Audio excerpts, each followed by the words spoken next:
Steffi, sa minim. Naiihi ako, Bing. Nandiyan na ata si ma'am. Oh, saan kayo pupunta? Ma'am, iihi lang po. Ang haba-haba ng oras nyo kanina, hindi kayo umihi. Eh, ma'am, di naman po kasi ako naiihi kanina. Hindi, oras ko na, di ba? Pasok. Steffi, sa minim. Yung mga to. Calm down. Oh, gets nyo ba? Opo, ma'am. Saglit lang, iihi lang ako, ah. Ma'am, ang haba-haba kanina ng oras doon sa faculty, hindi ka pa umihi. Ngayong oras ng klase, iihi ka. Ha? Ang turo ka dyan. Steffi, sa minim. Steffi, sa minim. Steffi, sa minim. Yun! Napansin ka ba, ha? Ayan, pinapansin na kita. Pinapansin na kita. Steffi, sa minim!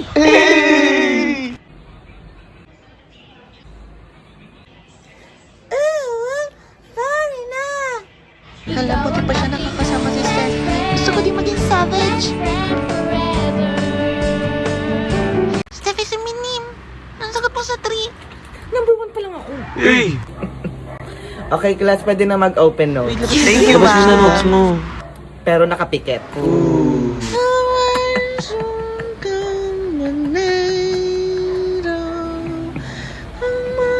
Ma'am, yes. With all due respect, pero wala naman kami open notes kasi hindi mo naman tinuro. Oh, oh, the misery. Everybody wanna be my enemy. Steffi, si Minim.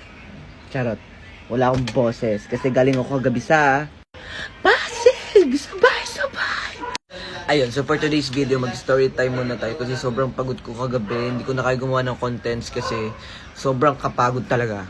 Pero alam mo yun, kahit sobrang pagod, sobrang gaan sa pakiramdam. Kasi alam kong tama yung sinusuportahan kong kandidato. So ayun, dumating kami doon mga around 2 PM. Tapos sobrang dami ng tao talaga. Tapos before ka kasi makapasok ng entrance, meron ng mga group of volunteers na magbibigay sa'yo ng food, ng drinks, ng mga flyers, ng pamaypay. At lahat yon libre. May mamon, may pancakes, may fishball, may kwek-kwek, may scramble. Lahat, di ka talaga magugutom. Tapos ang nakakatuwa pa kasi hindi lang kabataan yung makikita mo. Like people of all ages talaga. May mga senior, may mga minors nga may mga baby pa nga ako nakikita doon. May mga gwapo. Bago ka makapasok ng entrance, madami ng mga nagcha-chant, mga sumisigaw. Ang tataas ng energy, grabe. Sobrang siksikan, yes, pero hindi nagtutulakan. Well, in-expect ko naman yun kasi well-mannered naman tayo. Pero sobrang babait din naman kasi talaga ng mga tao. Like, pagdadaan sila, mag-excuse sila, magsusorry, magte-thank you. Oh. Alam mo yun, parang kaibigan ko lahat ng nandun. Like, 137,000 yung friends ko. Tapos may mga nakikita pa ako, ino-offer nila yung sarili nilang snacks, yung drinks na dala nila mismo dun sa mga katabi nila. Alam mo yun, sa mga na-experience ko kahapon, I know I'm choosing the right candidate for presidency. Tsaka ang daming gwapo. Worth it talaga yung pagod, promise. Grabe, hindi ko ma-put into words yung nararamdaman ko. Pero please guys, ipanalo natin to please.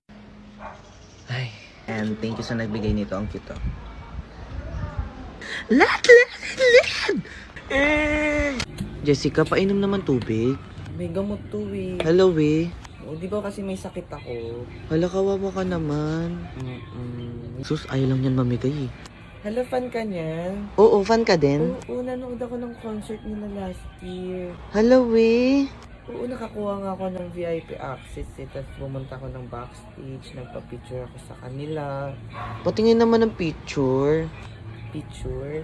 Oo, baka mamaya nagsisinungaling ka lang eh. Nasa bahay yung phone ko eh. May boyfriend ka na? Oo, be, may boyfriend na siya, ang gwapo.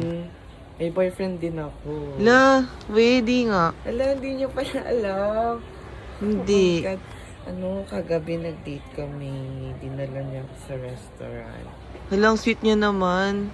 Matangkad siya, moreno. Bi, anong restaurant pinagsasabi mo? Nakita kita kagabi sa may karinderya kasama mo tatay mo. Hey! Ba't kailangan magsinungaling, Bi? Tanggap ka naman namin. Number 2, tectonic plate. Uy, tama ba sagot ko? Ma'am? Yes, Jessica. Tama po ba pag tectonic plate lang, walang letter. Siguro i-consider na natin yan. Ma'am, sabi po kasi sa instructions, wrong spelling wrong. Is that Steffi's paper? And sabi niyo po ang sagot, tectonic plates. Steffi, release the beast. Okay, sige, mali. Next, number 3, earthquake. Oh, yes, Steffi. Ma'am, di ba po sabi niyo yung sagot, dapat naka-capital letter para madaling basahin? Oh, nasa instruction ba yon? Opo, nakalagay po sa instructions. Okay, mali yon. Di ba sabi ko dapat follow instructions? Oh, mali. Ma'am, naka-lowercase po lahat ng sagot niyo. Oh, malian mo lahat. Di ba sabi ko, magbabasa kayo ng instructions? Ayan, mga bobo kayo. Material girl. No one will ever be as savage as her. Steffi, sa minim! De, joke lang. Ano muna tayo ngayon? Behind the scene. Ayan. Oh, di ba? Sikip.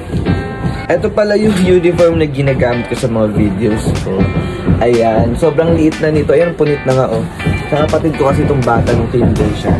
Tapos, ito naman yung wig. Tapos, may nagtatanong pala kung ano yung ginamit ko sa face ko kasi dati kasi ma-pimple talaga ako. Tapos, ngayon medyo nawawala na siya. Ayan, oh. Wala na siya dito. Dito may mga marks pa. Pero yung pimple talaga, sobrang minimal na lang. Ito yung ginagamit ko, yung Dr. S. Wong na sulfur soap, tsaka yung Dr. S. Wong na ointment. Papakita ko sa inyo kung paano ko siya ginagamit. Ayan, pabulain nyo lang yung Dr. S. Wong sulfur soap sa kamay nyo. Then, i-massage nyo sa face nyo for like 2 minutes. Then, pwede nyo nang hilamusan. Tapos, pag nagkilamos na kayo, dab-dab lang. Huwag yung gaganunin. Pwede nyo na ilagay ito pag natuyo. Pwede nyo na to ilagay sa mga spots na may mga pimples kayo. Ayan, okay na. Pwede nyo ito gawin every morning and every night.